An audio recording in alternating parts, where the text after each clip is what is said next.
Using the vast wealth of his public authorities, he made himself the ward boss of the highest precincts, bankroller of the inner circle. Doling out sugar plums to such men gave him power over them in another way, too, as Wagner, in a very private talk in 1961, tried to explain to Paul R. Scribane. Informing him that he would be city liaison to Moses World's Fair, the mayor leaned toward him and said earnestly, "Paul, my experience with Moses has taught me one lesson, and I'll tell it to you. I would never let him do anything for me in any way, shape, or form. I'd never ask him or permit him to do anything of a personal nature for me, because, and I've seen it time and time again, a day will come when Bob will reach back in his file and throw this in your face, quietly if that will make you go along with him, publicly otherwise, and if he has to, he will destroy you with it." I saw it happen time and time again. Bob Moses had these files. On at least 20 separate occasions when we were on the same side, I would say about someone, "I don't think he'll go along," and Bob would say, "Well, God damn it, he'd better go along. If he doesn't go along, I'll destroy the son of a bitch."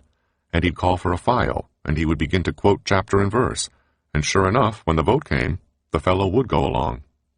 No one could dwell long in the inner circles of New York politics without knowing about Moses' files, the dossiers he had compiled on the men with whom he had to deal. Politicians who had accepted favors from Moses knew that the documentation of those favors was in his dossiers, and they knew that Moses would use that documentation to destroy them if they ever refused to go along with his wishes. They had accepted a favor from him perhaps once. He had a hold over them forever. A politician who had never accepted a favor from Moses knew that this did not grant him immunity from such attack. He knew that Moses' bloodhounds were sniffing, always sniffing, around City Hall and the files in the municipal building, and he could be sure that up at Randall's Island there was a file with his name on it, and who knew what might be in it.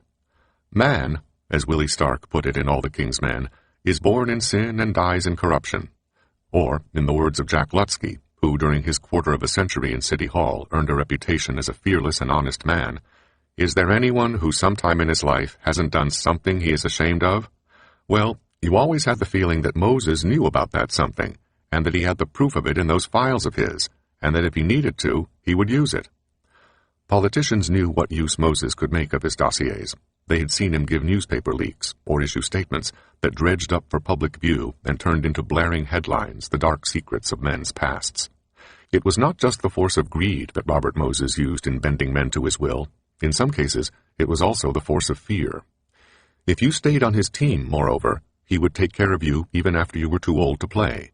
For his own purposes, of course. He would take care of you until you died. William Wilson was, to Warren Musco, only Moses' stooge, but he was a well-paid stooge.